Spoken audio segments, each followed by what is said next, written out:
studying and work transition, right? Mm-hmm. So for someone that's going to be in, say, university or college or school even, what do you think the obstacles are and the benefits are when you're moving from that one phase to the other phase? Now you're starting to work.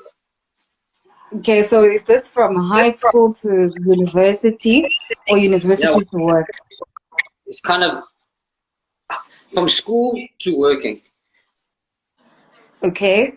So from school to working, the pros would be that you'd be receiving income, right? You'd be having work experience at a much earlier stage. But now the cons is you need as much knowledge as you can find possibly, because you can't now find a good job with just your matric certificate. Okay. Money is also probably a con then as well, if you think about it. Yeah, because I feel like the sooner you go to university, or let's say you start with working, right? And fresh from high school, you decide to go work, cool. And then now you want to go back to school. But now because you are used to getting income each and every month, that's a bit tricky for you. Yeah. Okay. And then from university to work, or college to work?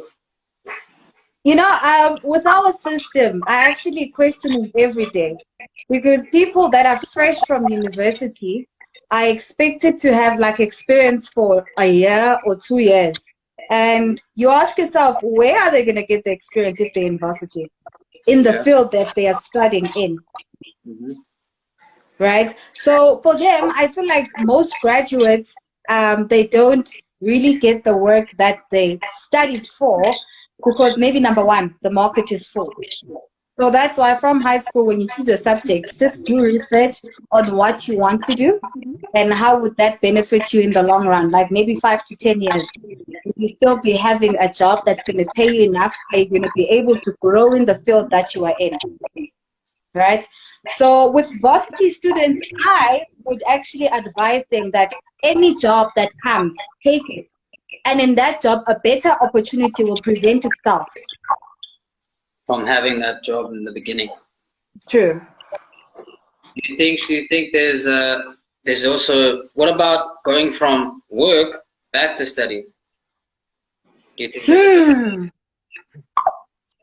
Yeah, now that one, I think most of us do it, right? So when you're working and you find out that, nah, I can't be actually maybe be paid plus minus 5,000 or 6,000. It's not enough. Now you see that, okay, no, I have to go back to school. So now you go back to school, but now in it must read, it must don't. So that's why every day, just make sure. I always read books so that when you go back to school, it's not that hard to study or to stay up all night to study for a test. Because now you're used to just waking up and going to work. Because I feel like most part-time students fail because now I'm tired, I'm from work, I still have to study for a certain test that I'm writing tomorrow. So now are we training on the it's okay, it's reading time, it's study time, let's do this and that. So it goes with routine. If you're a part-time student, make sure that in your extra time, you draft down maybe a timetable that, okay, from this time to that time it's for studying, but this time to that time it's just me time.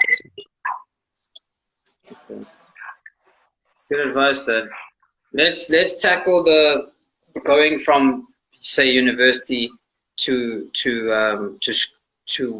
work first, and then we'll go the other way around a bit deeper. What, like, when your friends or people around you that you've known of, when they go, say they graduate, right, and then after they graduate they go to work, what is like the first few things that you find that they make mistakes of, or at least things that you find that would have been better if they had known? I think firstly it's how they present themselves and how they carry themselves in the work environment. So they still have that mentality that yes, this is a job, but still the mentality doesn't change. Mindset, you forget. And secondly would be your behavior. This is not school, this is work. So no one is going to run after you in terms of doing a certain project that you are given. No. No one is not going to run after you that, no, Zandi, you should do that. No. They tell you once, you don't do it, it becomes a huge thing. So it becomes difficult for them to adjust to that environment, and just having less social time, like going out, because sometimes you get that you are consumed with a lot of work. Mm-hmm. Yeah. And what do you think then could be this like the solutions to not having social time at all? Because I mean, if you at school, it's kind of like you're working, say from, or you go to school from say 9 to say 5, right? But then Mm-hmm. you're never kind of constant. It can be a 9 to 2, and then with a break in between, and then another class at another time, or it's like a 9 to 10, and then you miss classes there and then, or you don't go to class, or if you're in the class, you're sleeping. You know, what do you think then someone can? Because then obviously when you go to work, it's kind of like when you need to be alert 9 to 5, and then by the time you get home at 5, you're so exhausted that by 8 or 9 or 10, you're in bed because you need to do this thing again tomorrow. So Yeah. what then could you actually kind of what could you help equip yourself? What can you use to equip yourself from that kind of big shock when you go to work? Okay. So it goes to self-discipline. So if you are used to having maybe class later on the day, maybe at 4, Mm-hmm. right? So you have maybe I'll say from 8 to 3. You have free time and you decide, no, I'm just going to chill and not do anything. So I think that's when you need to start training yourself, which, okay, I have class at 4. Why let me not just maximize this time to actually study for a module that I don't thoroughly understand or something, so that when you go into the work environment, you don't actually have to carry the load. Oh my God, I'm just going to have to be alert from 9 to 5. Because you get that at work, you even forget that you have lunch. That's how consumed you are. So if you used to be lazy, it's not going to work for you in the work environment. It's not. Yeah. Do you think it's the same kind of with males and females? Do you think it's kind of the same type of advice that you would give, or you would give different advice to either? I think more or less the same. But with males, as with males, you guys learn, like it's easy for you to actually adapt, Okay. right? And for females, I think it takes longer for us because we're still consumed maybe in our feelings or how we're feeling in that particular time. It's funny because a colleague of mine once said something that, when you are too comfortable, I'd say, or you are learning to adapt in the environment, just know that when you're too comfortable, you're not growing, you're not doing anything. So the sooner I'd say. So for us females, it's two emotions involved there. Tend to get a lot of guys are actually in the high levels of the job, the high ranks, the CEOs, the COOs, and we just are in the managing director, the manager, Yeah. Because that's really to say that, because I mean we find that females kind of generally do better than guys at school, but then in the long run they don't do as great, because then that's like what you're saying now. A lot of you have to be disagreeable when you're at work. You can't just accept everything that's going on. Whereas with the school, it's like, well, if you accept things, then the person that's marking you or the person that's enrolling you in a course, you kind of it's a bit easier for you to kind of then get information from them, and then you get better marks. Besides the fact, obviously, you're probably smarter as well, and you spend more time doing it because you you're getting positive feedback, so therefore you're like, oh, well, I like science because I like my teacher and I'm always getting good marks, and then it becomes a ripple effect. Whereas with the guys, it's like, nah, I don't really like going to school, and then chances are you just don't kind of, you don't get the marks that you want, and you don't do as great, but it's not too bad. But then when it comes to work, it's more of like an efficiency type thing, and it's more of a, you need to be disagreeable when you need to be. You can't always say yes, yes, yes, because then people obviously just use you. They use you for the most that they can get out of you for that company for the least amount possible, right? Yeah. On their part. So you find that again, if you're a female and you're still being agreeable, you will kind of then take that into the work environment, and you'll find that then you accept more. You take work home. You you do extra work, you do more in a group type setting than you would like as in someone else. If people don't pull their weight, you do that for them. You know, you're more susceptible to that because you want them to succeed and you want things to succeed, right? And then the company succeeds, but then it doesn't actually do anything for you, right? Again, like I said, you take work home, you make sure that things are done on time, you make sure that, you know, no one's really in a bad mood, you know, or in an angry state, which is a good and a bad thing in the sense that then sometimes you need to tell people that, listen, I'm not going to do this, so that then they don't ever feel the need to ever ask you again if it's ridiculous. But if you never tell them, they just exploit you all the time. So I think that's why, again, even with males, it's a bit easier because then for us, it's like, listen, from this time and this time, I'm doing that. Don't call me between this time and that time, and I'm doing this between this time and this time. So if you don't have all your ducks in a row, then that's your problem, you know? And then you find that the people that then kind of are more attuned to be like that, then tend to then garner more respect, right? And then with the respect comes then the efficiency, and then with the efficiency then comes with, oh, okay, well now at least he's making profit for the business where it's needed. He's not wasting time where it's needed, and you then know what you want, and you know what you're worth, and you're willing to go to where you're worth instead of staying where you're not supposed to be staying. Yeah. Well, Yeah. good boy. So I think that's an important thing. Like again, I mean, my sister's pretty young, and I don't like to get personal, but my brother and sister are pretty much almost the same age, and I know that when they go to varsity or when they go study, it's like, you know what, let me go and do what I want to do, and let me get it over and done with, you know. And you study, and then you finish, and then you're like, okay, cool, now I'm going to just go and work. And then you forget that now when you work, there's a different set of responsibilities that come onto your shoulders, you know. And then also you have your own things that you want to do in terms of, you know, a lot of people go out and they buy cars, or they always buy clothes, or they buy phones, they buy things that they've always wanted to buy and own, right? And they kind of don't really have like a financial type background related to that. And they never ask as well, you know. You just see all this, you know, one day when you are graduating, you have zero amount in your bank balance, or negative, right? You don't even know you own a card, you know. You've never been inside a bank.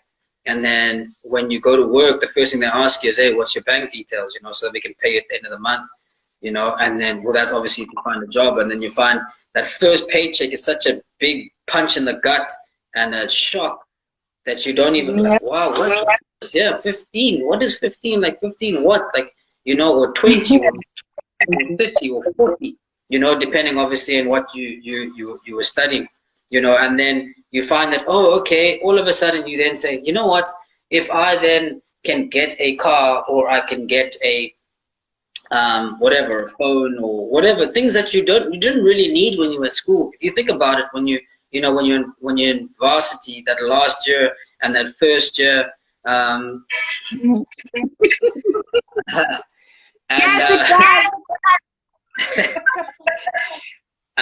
and then so the last day, the last days of varsity and like your first days after you get your first paycheck, you feel like you're completely different people, because now the decisions you're making are different. You need to pay rent all of a sudden, or most people obviously will then have to pay rent, and then you find that, oh, I can afford to get a car that's $5,000, that, you know, it's my dream car, and I can afford this and I can afford to do that. And then you do all of that stuff, and then no one tells you that, listen, but you have to be paying this for 5 years or for 10 years, you know.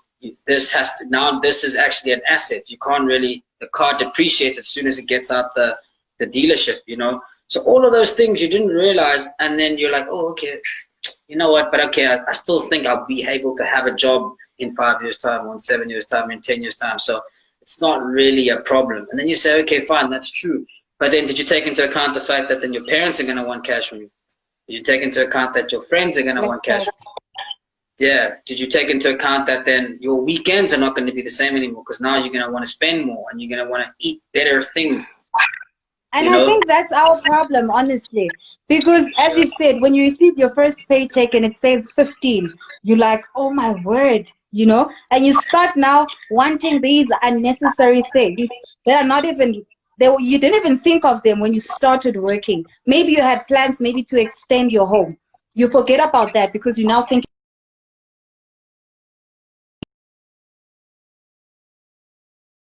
the water, the sewage, everything. Okay, sorry, man. You know? Yeah. So when it comes to that, we get too consumed on the money that we have. That's why hence you're going to get people getting 15 and mid-month they have nothing. They don't know what happened to the money because they weren't able to actually draft a budget like, okay, so this is what I really need to pay attention to, right? And this is what I have to do. I can save this much, which will benefit me maybe in the long run when I want to maybe upgrade myself and maybe study for a PhD or honors. They don't think of that. Can you hear me? Yeah. Doing that thing again. I can't hear you. You can't hear me even now. No. Okay, I can hear you. It's fine. It's fine. So yeah, I understand what you're saying, but okay, so I think again a lot of this stuff comes from the fact that like you find that no one tells you these things. So again, like I'm saying, you see the first paycheck in your account, you know, the first month after you work, or the second or the third. Then Yeah. you look at Yeah. the things you can afford, you know, everything that doesn't look that expensive, you know, but then you don't foresee how much it will be, you know, and these are just the things that you can get now. Oh, I can get this piece of furniture, I can get this big TV, I can get this table, I can get this couch, I can afford this flat, I can, you know, do all of that stuff, you know, I can afford this car, and you buy all these things, and then it becomes, oh, you know what, perfect. And then you, again, like I say, you don't account for the fact that your parents are going to want more from you, your brother and sister's going to want more from you, your friends are going to want more from you, you're going to want more from you in terms of the way you eat now, the way that you dress, the way, the things, the activities that you want to do in life, you know. And then you find that then, wait, when you add all these things up every month, you're always left with like 5% of what you actually started with. 5% of what you started with every month, and you're like, man, that's actually not that much with what I have now. But you know what? I'm living paycheck to paycheck, right? Then you get to a point then where you say, okay, well, did you foresee that maybe you could lose your job? Did you ever think about that? Nope. And then you find that then, okay, well then, if I'm able to lose my job, that means that then I won't be able to pay for all these things. So therefore, my Exactly. first priority then, it becomes to keep my job, right? But now that means that if your first priority is to keep your job, that means that then even if you are unhappy, you do not have a choice. Yeah. So you find that then you can't actually leave your job because then you've put yourself in all of these issues that then you're like, whoa, even if I'm treated like nonsense, I can't leave at least for the next 5 or 10 years, right? Now, how many things happen in that 5 to 10 years? How many, if you finish at 25, in 5 to 10 years, if you're going to be paying things off and doing this and renovating England and doing all these promised things, you're going to be 35, right? Mm. And then what would you have achieved? What would you have? What would you have to own? Nothing. Actually nothing. You're paying off the things that you have now. And then Yeah. in that time, you find the car that you were buying, right? By the time it's 10 years time, you need to buy another one. Now that car's worth nothing. So you've kind of practically lost whatever money that you paid for it, but got nothing in return. You just Mm. have the car, right?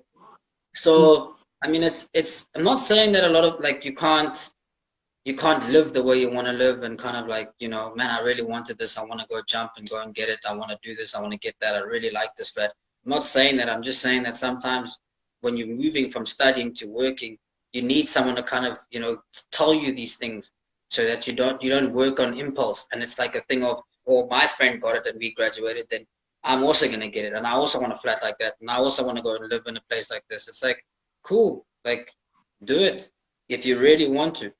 Right? But then you Yeah. find other people go in different routes and they say, you know what, I'm not going to get all of these things. All I'm going to do is I'm going to travel because I really wanted to. And that's also perfect, right? But then again, when you're traveling, it's okay. Do you know how much it costs? Do you know where you need to go? Do you know how much it could cost there? Do you know how much you need to, or how long you need to be working for? And also when you're traveling, what are you traveling for? Are you traveling to get experience of certain places? Are you traveling to find jobs in the places that you're going to? What are you traveling for? So that you know then that at least you have a purpose of what you're doing when you get there, right? So I think all of these things, you find that then it's kind of like what holds people back. You know, you think that going from school to go to varsity is something that's going to be like, oh, okay, straight out into the world. But it's like, no, with more money comes more responsibility, comes more problems, right? True. And yeah, and I I just think a think lot of that it comes back to the fact that, you know, some people just don't have conversations like this. I didn't have conversations like this, you know, and a lot of people have the knowledge of it. And I think creating a platform like this again as well will help a lot of people to just be like, well, you know what, let me draft what I want to do, where I want to get to, and then I can make more calculated decisions instead of saying, yeah. hey man, and be able to prepare for stuff that you might not foresee happening, right? Because it happens so often, then it's like, well, then why don't you think it can happen to you? Prepare for it at least, you know? Yeah. So, So yeah. I genuinely think conversations like this should be had because, I mean, if it's because of funding, maybe you can't go to varsity because of funding, and you're like, no, let me get a job. I'll just accumulate the money that I need to in the long run, right? But now you get your job, as you've said. Let's say you are a sales consultant. End of the month, it's like 20. You're only 19 years old. You're like, what? 20? And you start blowing it. You know, you blow it. Just before you know it, by the end of the year, when you calculate the things you actually did with your salary, there's zilch. There's nothing. There's Nothing. nothing that is You don't even, tangible or that is an yeah, asset that you can say, oh, okay, no, this, I did this and that. No. yeah. I know. I think the hardest thing that hardest thing that I had to swallow financially that anyone ever told me was, what do you have right now? You say that you've worked for a year. What do you have right now that you can say that is worth all of that year that you worked? Not even the experience is worth it, you know? Yeah. So that's what I'm saying. It's like, man, you don't want to get to a point where you don't even have tangible things that you can say you own, let alone the experience. Because like again, like you can go to parties every week, you know, and go and blow your cash there, come back after a year, and then you're like, I don't even remember that party. I can't even use that party to generate more income or be in a better Exactly. place or get a better job or start a job. Like how is that possible? So I think it's these are the mistakes that people kind of make, and then you wake up to it. But then it's like, when will you wake up? Well, why wake up if you don't need to? If you can always just be awake, you know? Yeah. So I think a lot of this will be helpful in that sense of like, look at what you go, where you're going, look at why you're going there, and then ask yourself, if you really want to go, then what you will get from it. Because again, it's like for instance, if you find you can go and work at a call center, yeah, and then you say after like a year or 2 or 3, I want a car. And it's like, so that what? Do you like really want it? Do you need it? What is it Or do you for? just Because I want mean, it? you can Yeah. still save up the money, and you can save up the money, keep taking public transport or whatever you do to get there, then use the money that you saved up to apply for another job elsewhere that's going to be generating more income for you, or, you know, better opportunity. But then again, I'm not saying that if you maybe really want a car, then get one. But just don't make decisions based on impulse a lot of the time. You know, try and find out that, okay, well, why do I need this? Okay, do I really, okay, am I really just a bit impulsive? Then if I am, then let me just leave it and see what happens. Let me save it. Let me put it away so that when people then at home ask me for money, I say I don't have it because I don't have access to it. And then you'll find maybe in 5 years' time, I'm actually at a better state to actually use it now. Now, if I want to go and apply for a job in Japan, I don't have to go take out a loan that I have to then pay off and do this and this, that. I can actually just go back to the money that I'd paid off and say, you know what, this is probably the best time to use it. But then again, it's all about, you know, decision making and making it at the right time as well, and sacrifice, you know, It's but basically just making goal it at the right planning. time, learning from your mistakes. Okay. Yeah, it's basically goal planning. You first have to know what are you doing. I mean, if you have a job that pays a lot currently, look at yourself maybe in the long run. Will you still be getting, you'll be still getting that same amount of money that you're currently receiving. are you still going to be happy in the position that you are in? Yeah. And I mean, you also mentioned the fact that you have to take out loans to go to school. Did you think about paying that back? You So didn't. there's a lot of things that you don't foresee. That's why people then you find that it's like that same mentality of Abandu that don't want to pay you back your money, but they borrow money from you and they forget to pay you back. It's like they do the exact same thing with loans. They get it, Yeah, and then once they've got it, when they get it to give it back, they don't. No, I forgot. It's like, how do you forget that? It wasn't yours, it wasn't. It So goes by if you maybe you didn't qualify for NSFAS and you decided to take a loan. You're already impulsed about varsity life. You okay? I'd say some. I'm not really sure about the others. You're not really concerned that you're gonna still need textbooks. Are you still gonna go for another loan? You're gonna need accommodation. Are you still gonna need more money for that?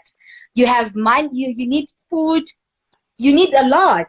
You need a lot, and you still have to study. Do you think of those yeah, things? yeah. Okay, I'm gonna end this one and then I'll call you back now. Okay. Okay. All right.